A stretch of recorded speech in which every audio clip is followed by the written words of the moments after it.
હા, હું સંજયસિંહ સોલંકીની મમ્મી બોલું છું અને મારા પુત્ર સંજયસિંહ એની વાઈફ ભાવિકા અને ખોટી રીતે અમારી પર આવી એફઆઈઆર ફળાઈ છે. ખોટી રીતે અમને હેરાનગતિ કરીને અમારી પર આવો ખોટા આરોપ લગાવી કેસ મૂક્યો છે અને અમને આજે 2 વર્ષથી આ રીતના હેરાન કરે છે. અમારા એ લોકો 10 વર્ષથી બરોડા 2 જણા શિફ્ટ થયેલા, એના ભાઈ જોડે જ રહેતા હતા. એના મમ્મી, એના ભાઈ, મારો છોકરો અને મારી છોકરાની વહુ એ લોકો નજીક નજીક જ રહેતા હતા, જોડે જોડે હામી. અને અમારે તો ઘેર રહેતા હતા એના પપ્પાને અમે બંને. તો અમે કઈ રીતે એ લોકોને ત્રાસ આપ્યો દેજ માટે? અને મારે દેજની કોઈ જરૂર જ નથી, મારે તો એકને એક જ બાબો છે એમ. અને અમે કોઈ દિવસ દેજની તો માગ જ નહીં કરી, તો છતાં અમારે ખોટા આરોપ લગાવ્યો કે દેજ માગીને મને ત્રાસ આલે. અને મેં પાછું ભેગું મારા દીકરીનું, મારા જમાઈનું નામ ગલાયું. તો મારા દીકરી જમાઈ તો મારે ઘેર રહેવા નહીં કોઈ દિવસ ટાઈમ મળતો એમને. તો મારા દીકરી જમાઈ કઈ ત્રાસ આલ્યો દેજ માટે? અને મારા દીકરી જમાઈને દેજ શું કરવું છે? તો આવો ખોટો આરોપ અમારી પર લગાવીને આવા ખોટા કેસો કા કરે છે? એમને પ્રોપર્ટી જોઈએ તો હમા મોડે માગી લે ને, ખોટો આપશેષ કર્યાવાના. અને હવે 2 વર્ષથી મારા છોકરાને ત્રાસ આલે છે આ લોકો.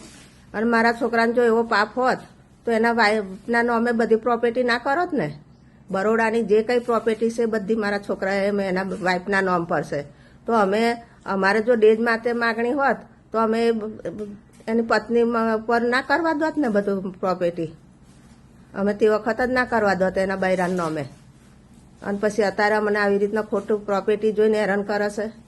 આ લોકોને હવે બધી પ્રોપર્ટી એના મહેન્દ્રસિંહ, એની માસી સોનલબા, એની મમ્મી સુરેખાબા અને એનો ભાઈ રાજદીપ, આ 4 જણાએ થઈને બધી પ્રોપર્ટી મારા છોકરાને ફોલાવીને એના વાઈફના નામ પર કરાવડાવી. અને હવે મારા છોકરાને આ લોકો દગો કરવા માગે છે. અને હવે બધી પ્રોપર્ટી એ લોકોને પડાવી લેવી છે. એના માટે અમને ખોટી રીતે હેરાનગતિ કરે છે અને અમને ખોટા કેસમાં ફસાવે છે.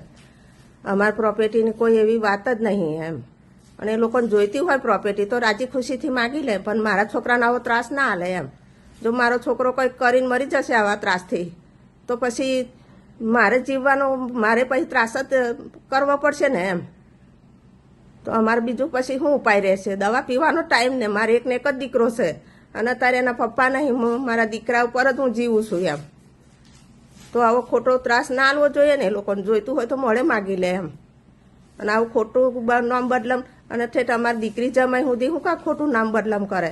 અમે એમના જેવા નહીં.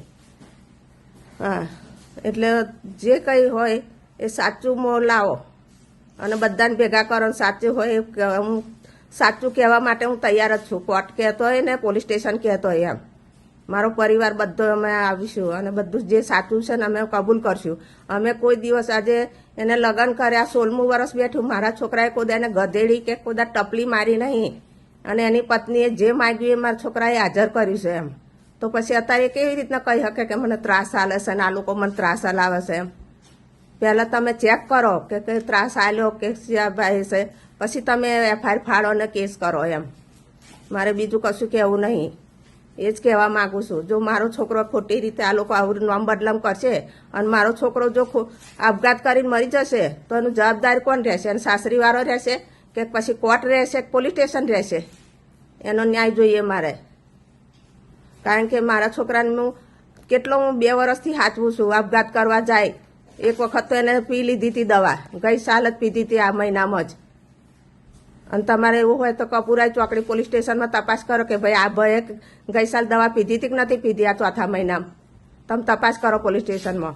પોલીસ કેસો કર્યો તો પણ અમે ફરિયાદ ના લખાઈ, મરશે એમ કરીને અમે દયા તાકી. તો આ લોકો અમારી પર આટલો બધો ત્રાસ ખોટી રીતે બદલામ કરે એમ. એટલે તમે તપાસ કરીને પછી અમારું જે કંઈ કાર્યવાહી કરવાની હોય કરો એમ. એમ તો પ્રોપર્ટી ના મળે ને.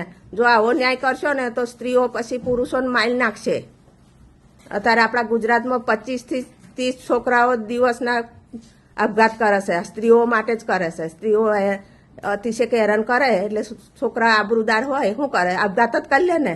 તો એના મા બાપોનું શું થાય? છોકરો તો આપઘાત કરીને મરી જાય સ્ત્રીના માટે, પણ એના મા બાપનું શું થાય? એના મા બાપને તો છોકરો જતો જ રહે ને, નહીં મોટો કરેલો એમ. જે ગળપણની લાકડી હોય તો છીનવાઈ જ જાય છે ને એમ. એટલે બધું વિચારીને જે કંઈ નિર્ણય કરો તો વિચારીને કરજો. અને મને સાચો ન્યાય આપજો એમ. કારણ કે અત્યારે એના પપ્પા એક્સપાયર થઈ ગયા, 8મો 9મો મહિનો જાય છે અને હું એકલી જ છું. અત્યારે મેં મારા છોકરાને એના સ્ટુડન્ટો પાસે મેલ્યો કે ભાઈ ખોટા વિચારો ના કરે ઘેર રહી અને ખોટું પગલું ના ભરે. તે મેં એના સ્ટુડન્ટોને હોપ્યો કે ભાઈ એને સાચો જેતું અને તમારી જોડે એને કોમમાં લગાવો એમ. અને જો મારો છોકરો કશું કરીને મળશે તો જવાબદાર કોર્ટ, પોલીસ સ્ટેશન રહેશે ને એના સાસરીવાળો રહેશે. મારો આગળ પાછળ રણીધણી કોઈ નહીં મારા છોકરા સિવાય. મારે એ લોકોની પેટ કે એમની દીકરીને ઘર બગાડ્યો, મારી દીકરીને ઘર હું નહીં ભગવા માગતી, તો મારી દીકરીનું અહીં બોલાવું સેવા કરવા એમ.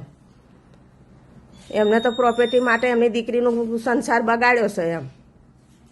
અને એની મમ્મી એના આદમીને એકલો મેલીને 10 વર્ષથી તો દીકરીનું ઘર ભગવા બરોડા પહેરી રહી છે એના છોકરાને થઈ.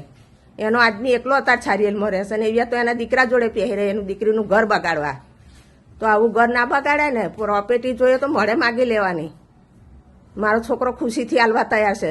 મારા ભાગમાં છે ને તો મારો છોકરો તો કમે. મારે તો છોકરા જ પૂંજી જોઈએ, મારે રૂપિયાની પૂંજી નહીં જોઈતી. મારો છોકરો છે ને તો મારે તો રૂપિયા જ છે એમ. ભલે ભગવાન અમને મરચું રોટલો ખવડાવશે ને તો અમે આનંદથી જીવીશું, પણ આવું ખોટું રીતે અમને હેરાન ના કરે એમ. એટલે મારા છોકરાને કંઈ બી થશે તો એના સાસરીવાળા 4 જણ તો થશે જ ગુનેગાર એમ. કારણ કે એના માહાને અમે કેટલી વાર કહ્યું કે ભાઈ તમારી દીકરીને સમજાવો, અહીં હું તકલીફ છે, અહીં હું દુઃખ છે. તો એનો માહો છૂટી પડે અને એના સાથ હાલે, અમારી જોડે છૂટી પડે કે ભાઈ હું એ બેના એમાં ના પડું આમ કરીને. અને પછી એની દીકરીને એવો સાથ હાલવા ઊભો થાય છે. એટલે આવું ખોટું હેરાન ના કરે અમને પ્રોપર્ટી સારું. મારા છોકરા દુઃખ વેઠીને પ્રોપર્ટી ભેગી કરી છે કે એમને એમ નહીં ભેગી કરી કે કોઈની લૂંટી નહીં લાવ્યો. એને રાત દાડો ઉજાગરા કર્યા, એને કેળો દુખાડી, એને આંખો ફોડી,